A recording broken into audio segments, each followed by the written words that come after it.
আর আল্লাহ আমাদেরকে খুব শিগগিরই শাস্তি দেবে, আমাদেরকে দেবে, বিশেষ করে আমাদেরকে। কেন? আমরা ধোঁকা দিচ্ছি, আমরা প্রতারণা করছি, আমরা চিটিংবাজি করছি ইসলামের সাথে। আমরা নিজেরাই আমাদের মসজিদের দুশ্মন, আমরা নিজেরাই আমাদের কবরস্থান ঈদগাহ খানকার দুশ্মন। কেমন? আমরা নিজেরাই আমাদের ওয়াকফকে শেষ করে দিয়েছি। খবর পেয়েছেন তো আমার রাজ্য সরকার ওয়াকফকে অ্যাকসেপ্ট করে নিয়েছে? এই খবর পেয়েছেন তো নাকি? খুশি তো নাকি আপনারা সব? কেন খুশি নয়? আরে সরকার যখন সাথ দিচ্ছে অসুবিধা কি আছে? এ কখনো ধোঁকা দিতে পারে? অতএব এই যে আজকে আমাদের ওয়াকফ চলে গেল, মসজিদ চলে গেল, মাদ্রাসা চলে গেল, চলে গেছে, ওয়ার নেই। ও বেকারের ময়া খাতা কেঁদে লাভ নেই। এবারে গজবের অপেক্ষা করো। কেন? আমরাই মসজিদকে শেষ করেছি, অন্য কেউ করেনি।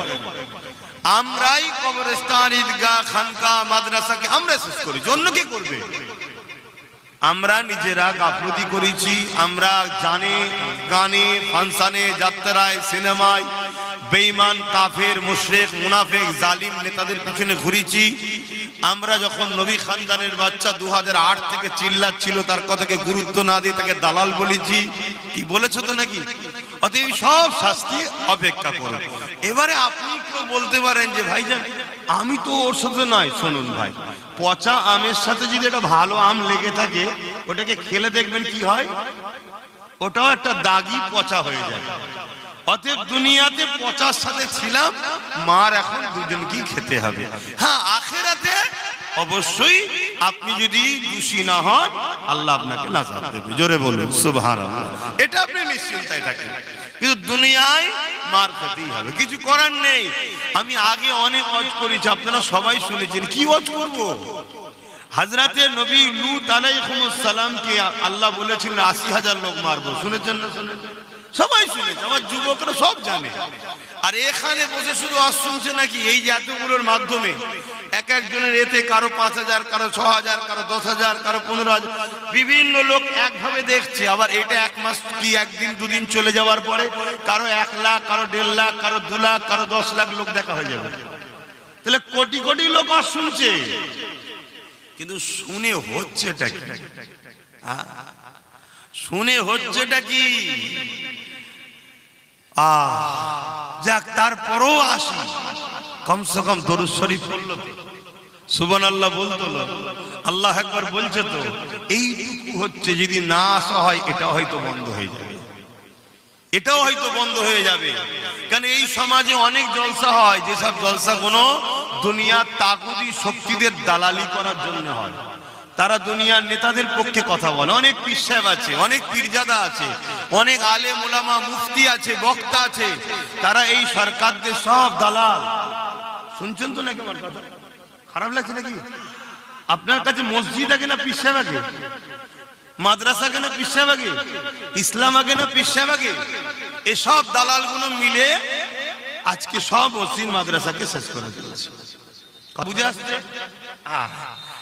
এবারে আমার এই কথাকে নিয়ে আবার কেটে ব্যঙ্গ করা হবে, অনেক কিছু করা হবে, অনেক অনেক টোল করবে, আর করবে, যা পারে করবে, যা।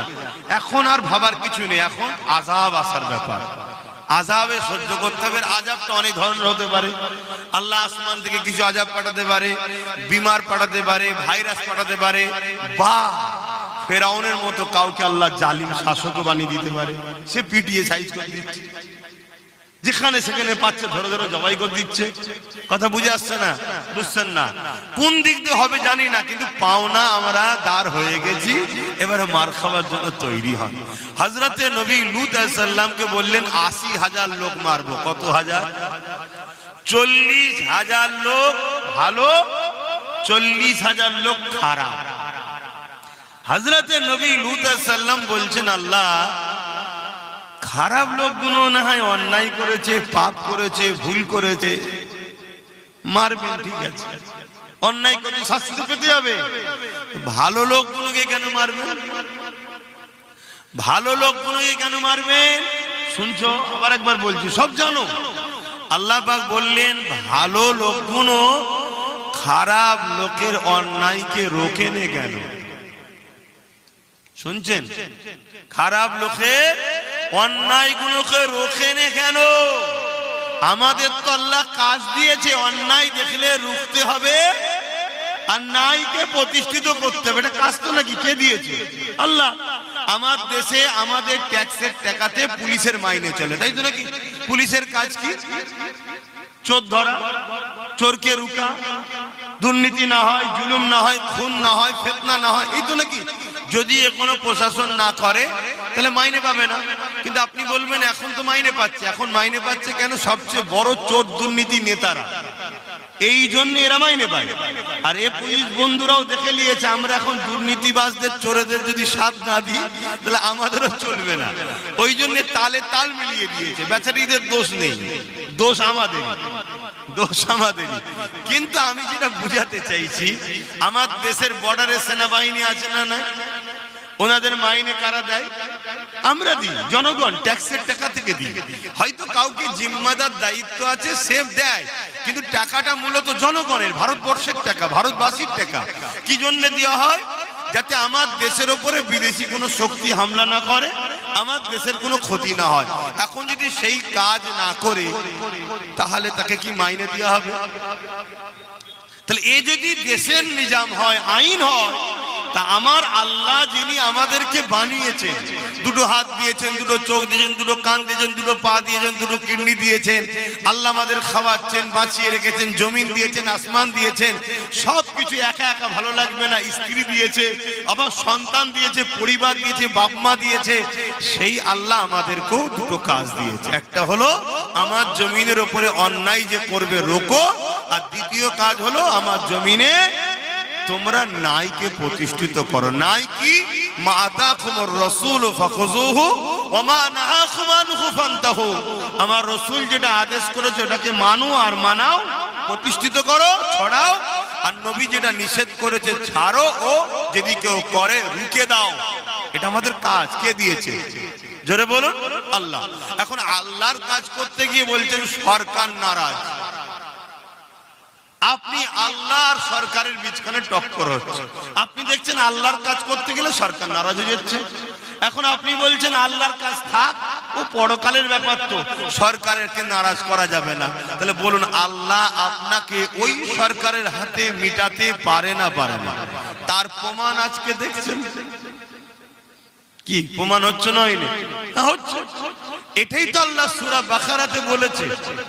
সূরা আবার এই কথা যখন বলবো, আবার একদল মুসলমান আছে বলবো উনি রাজনীতি করছে। এটা রাজনীতি হচ্ছে কি? হ্যাঁ কি না বলুন, রাজনীতি হচ্ছে। আল্লাহ দিনের ক্ষতি হচ্ছে। যারা ক্ষতি করছে তাদের বিরুদ্ধে বলে দিনকে বাঁচানো, এটা তোমাদের দায়িত্ব।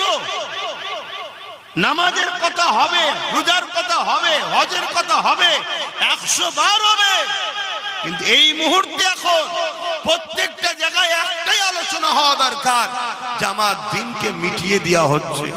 দিনটাকে বাঁচাবার জন্য তোমরা সংগঠিত হও, ঐক্যবদ্ধ হও, দিনের দরদি হও, দিনের কালচার নিজের জীবনের মধ্যে আনো।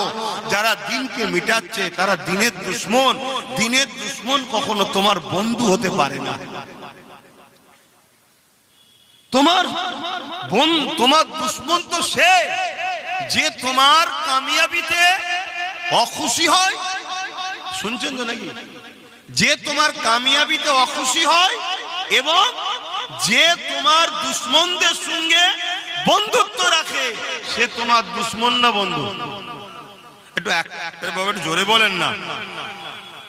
ধরুন আপনার কামিয়াবিতে আমি অখুশি, আপনার দুশমন যে তার সাথে আমার বন্ধুত্ব, তাহলে আমি আপনার দুশমন না বন্ধু? জোরে বলে। তাহলে এইটা আপনি বুঝছেন না কেন? তাহলে আমার আল্লাহর বিষয়ে, আমার আল্লাহর দ্বীনের বিষয়ে যারা ক্ষতি করছে, যারা আমার আল্লাহর দ্বীনকে মিটাতে চাইছে, তাদের বিষয়ে আপনি যদি তাদের সঙ্গে বন্ধুত্ব করেন, সুসম্পর্ক রাখেন, তাহলে আপনি আল্লাহর বন্ধু না দুশমন?